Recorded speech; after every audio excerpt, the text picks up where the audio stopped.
What's up, guys? This is Corey. Welcome to the show. Ready for the one to break the cycle of a fear-based mentality and embrace the extraordinary journey of choosing faith over fear.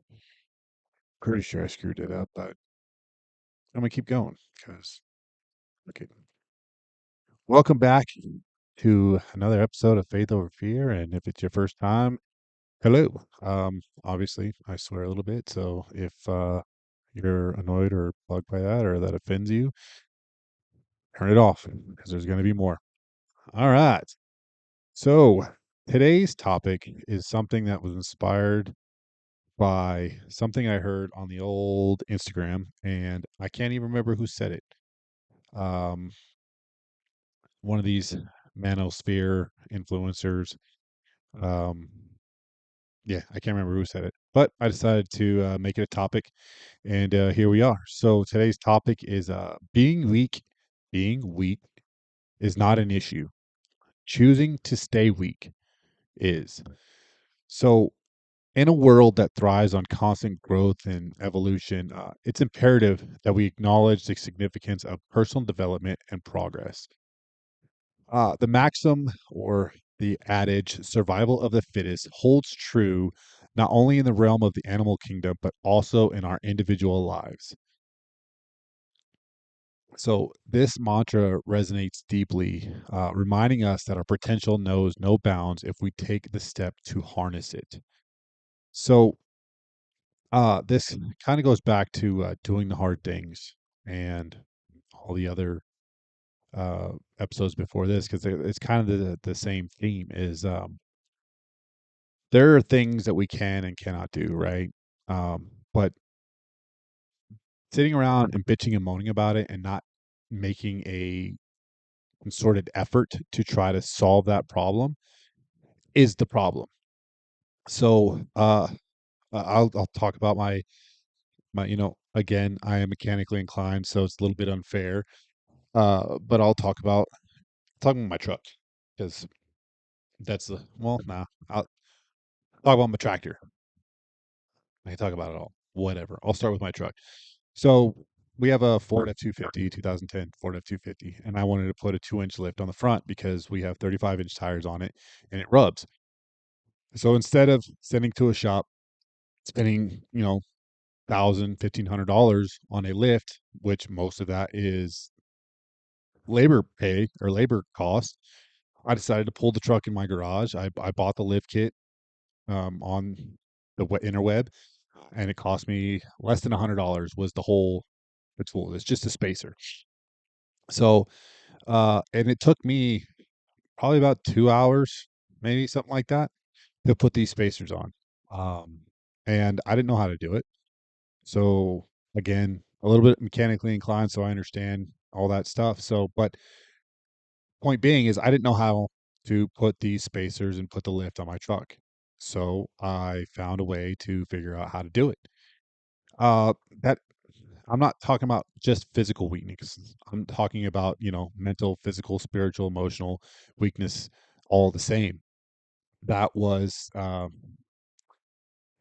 guess you would call that a mental because I didn't quite know how to do it. So I had to go learn how to do it. Same thing with my side by side. I talked about in another episode. I had to, align the motor and the transmission. I had no idea how to do that. So I bought all the parts, watched a bunch of videos, read a bunch of manuals, and ended up doing that by myself. Same with my tractor. I had a hydraulic leak, and the arm wouldn't move up and down. So I had to get the hose replaced, which I couldn't replace the hose because you need a certain fitting, right? So I had to buy the hose, or I actually took the hose in, they cut it shorter and put a fitting on the end. I don't have the tools to do that because it's a really expensive piece of equipment that does that. But I was able to do that, and then I had to cycle it and recycle it and until the pressure came back. But I had taken the hydraulic pump apart and all kinds of stuff to try to figure out, and it was just air in the system in that specific area into the controller. But I did all these things without knowing how to do them. So what I did was I researched how to do them. Same thing with physical strength, right? I know what it's like to be physically weak. Everyone does really, because we all grew up, we were all children once, and when you're a child, you're just weak, right? Like I try to get Bodie to swing a golf club, and he has noodle arms. He has no idea the concept of keeping your arms, straight or strong. So we all know what it's like to be weak. But I know what it's like to be weak as an adult. Twice in my life, due to sickness, of the same illness, really, my lacerated pancreas, I got down to 155 pounds. I'm 6'1". I'm currently 220 pounds. I'm usually 220 pounds. In my fighting days, I walked around at 195 pounds. So from 195, around 200 pounds to 155 pounds is huge. Barely, when I was rehabbing for that, I mean, I put a band around my little tiny toothpick thighs, and I would um, do squats to a chair. I'd sit down, stand back up, sit down, and the first time I ever did it, I could do 10, and I was done. I went inside and slept for like 2 hours after doing 10 air squats. And that's not even a warm up. That's part of a warm up now. So life presents us with an array of challenges and obstacles that are meant to test our mettle and determination. The trials aren't meant to break us. They're opportunities for growth and transformation, and they embrace a path of empowerment. It involves acknowledging your weakness, understanding the root causes, and actively seeking ways to overcome them. I was sick. I was weak. How do you overcome that? Right? You get unsick and you get strong. One of my biggest weaknesses now is probably my empathy, right? Uh, Outside of a relationship, like a romantic relationship that I have with Samantha, um, I feel like I have an appropriate amount of empathy. Like, uh, I am empathetic to a point where I am not, I can't think of the word. It was actually a saying that I said a couple months ago. I'm empathetic to a point to not be apathetic, right? Like, I'm not gonna make that my situation and have it weigh on me. I don't think apathetic is the right word, but um, hold on. So I paused, and apathetic is not the word I was looking for. I can't remember the concept, but it's empathetic to a point where I don't put it on my shoulders, right? Um, my wife Samantha gets like she questions me all the time because I have a weird relationship with my family, my immediate family, right? To the point where they have said some things about me, and they believe things about me that were just untrue. And the whole beginning of our relationship, it was constantly barraged at us. And she would always ask me, like, "Are you all right?" I'm like, "Yeah, I'm good." Like, whatever, fuck them. So it is what it is. They're either going to continue thinking like that, or they're going to stop and they're going to realize they were wrong.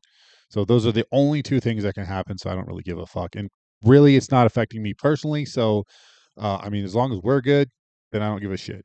And she's like, "Oh, that's fucking weird." But then it gets in the way, because, because I am like that. Sometimes when she gets sick or she's not feeling right, it's like, "Oh, all right, that's cool." It's not like I don't. It's not that I don't. It's just like I don't know, getting myself in trouble here. But I am aware that she doesn't feel good or she's tired or she's got a lot on her plate. So like what I do is I try to take some of that off her plate. Like, hey, let me take care of this, and this, and like instead of like, hey, rub her shoulders or make her food or do all the romantic things. Sometimes I'm very too logical. Like, all right, hey, you're out of the picture. You're gonna take some time off. Let me go pick up some slack and let me do some things. And sometimes, it's not that it causes fights because we rarely ever fight. But there's that. But on the other side too, it's like, dude, I will. I give her random hugs and kisses. I tell her I love her all the fucking time. I buy her flowers randomly for no specific reason. So the store around the corner or the Walmart that I buy 'em from probably thinks I'm in trouble all the time because I'm always buying her roses. But I do things like that. But when it comes to like things like showing having empathy for her feeling sick, like I don't get down there and get sick with her. I'm like, you go take a break and let me handle all the stuff.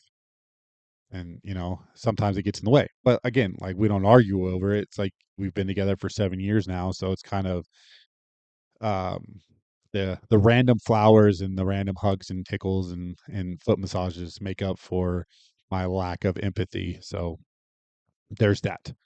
So, but uh to begin the journey towards self-improvement, we got to cultivate a strong sense of self-awareness. And I just told on myself, but I am very self-aware,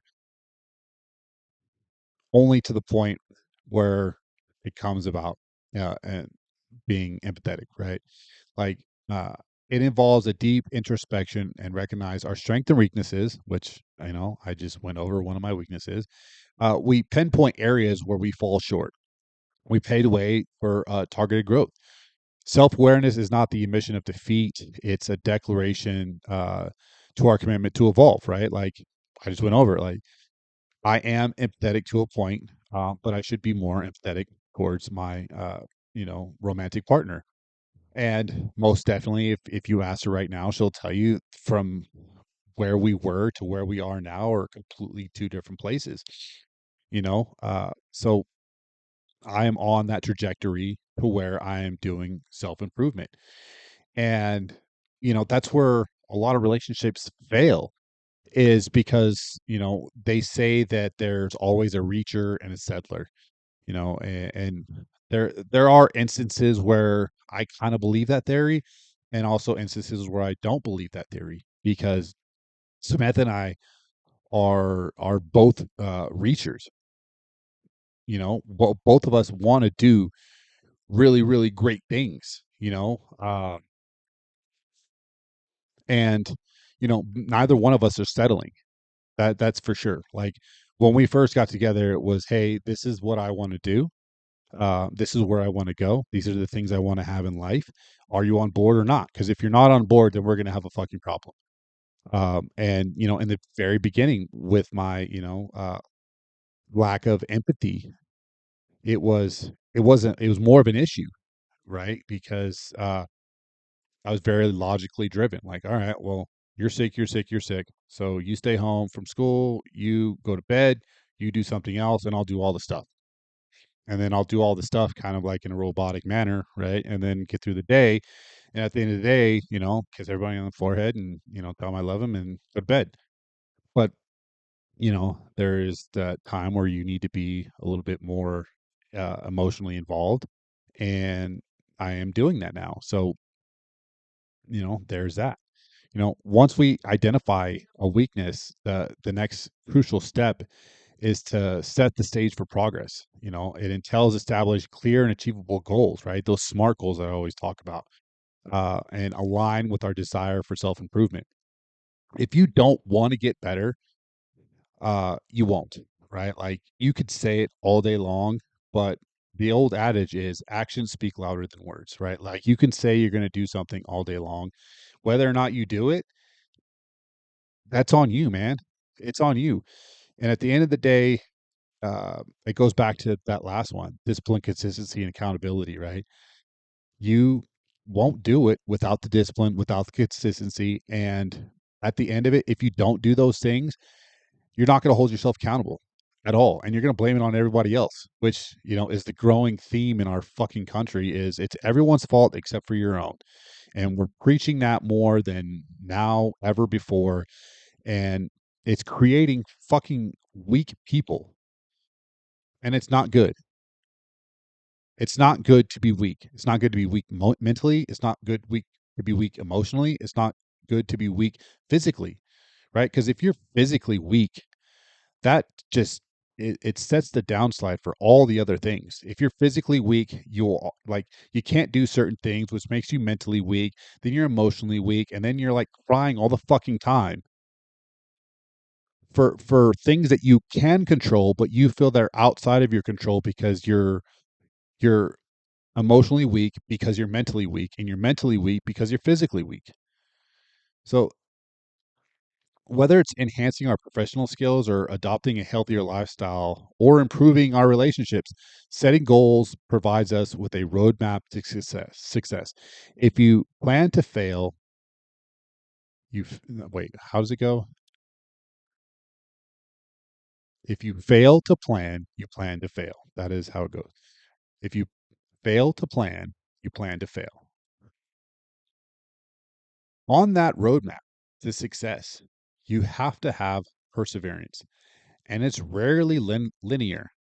It's accompanied by setbacks and challenges, like back to my empathy, right? Like I feel like I'm doing a really good job, and not now, but I'm doing a way better job than I've ever been doing. But, uh, you know, 2, 3 years ago when I thought I was doing really good and I wasn't, I'd, have a snap and, Samantha get really mad at me and be like, well, what the fuck did I do?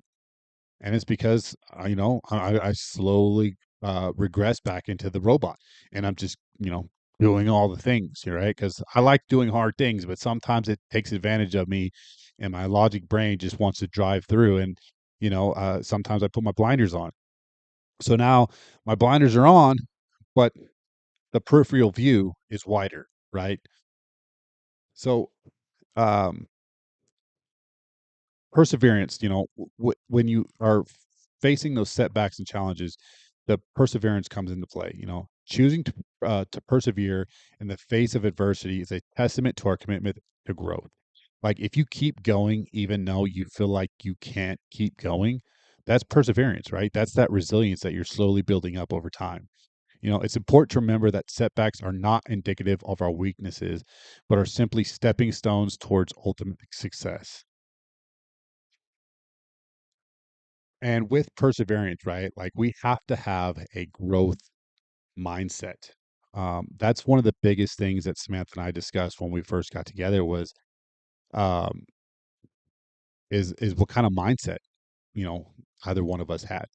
And I had been coming out of a very, very, very small, like I wanted to, uh, a very small mindset where I had this ladder, right? I had these blinders on, and it was really narrow, and was my path, right? Like done all the things, the non-desires. I'd done all those things to where it closed, but I had closed out a lot of other stuff, right? Like my mindset was it was big, but it was very laser focused on, you know, kind of, my goal was to be the director of marketing for, a firm or a company or something like that.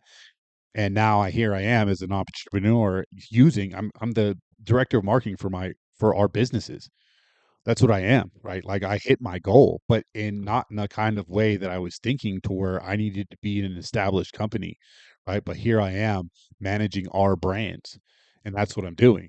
So, when you shift your perspective from a fixed mindset to a growth mindset, you open yourself up to endless possibilities and opportunities.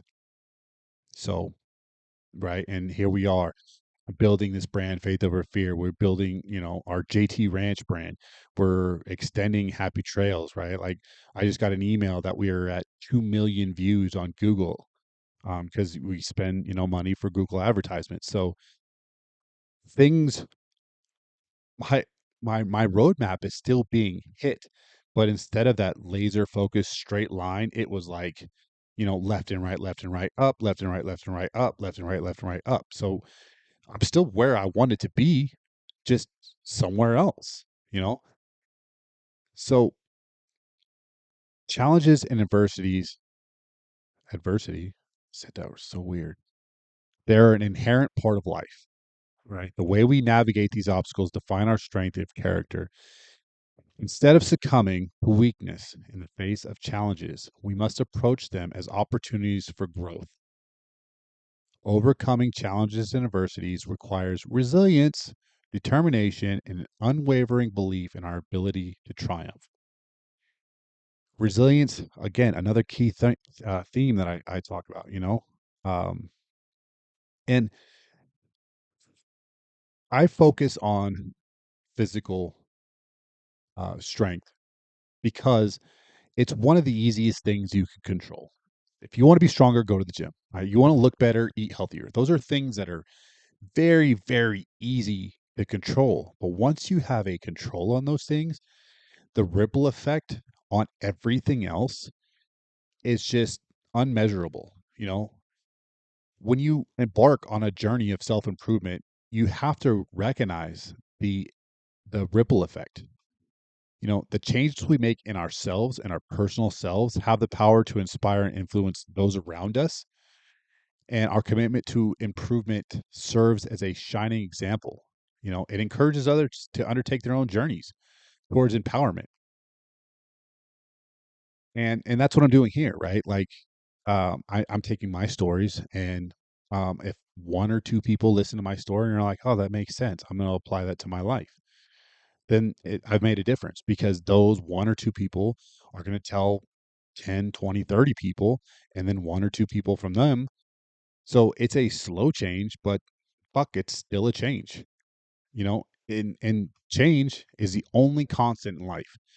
And embracing this truth is a paramount to our growth. Embracing change as a constant means being open to new experiences, evolving circumstances, and dynamic opportunities. It's about relinquishing the fear of the unknown and instead viewing change as a chance to rewrite your own narrative. So, choosing to stay weak is the problem. Being weak is not an issue. Choosing to stay weak is. So, go out there, cultivate some self awareness, seek knowledge, have some growth in your mindset, and position yourself on a path for continuous evolution. So, that's all I got. Thanks for listening, and see you on the next one.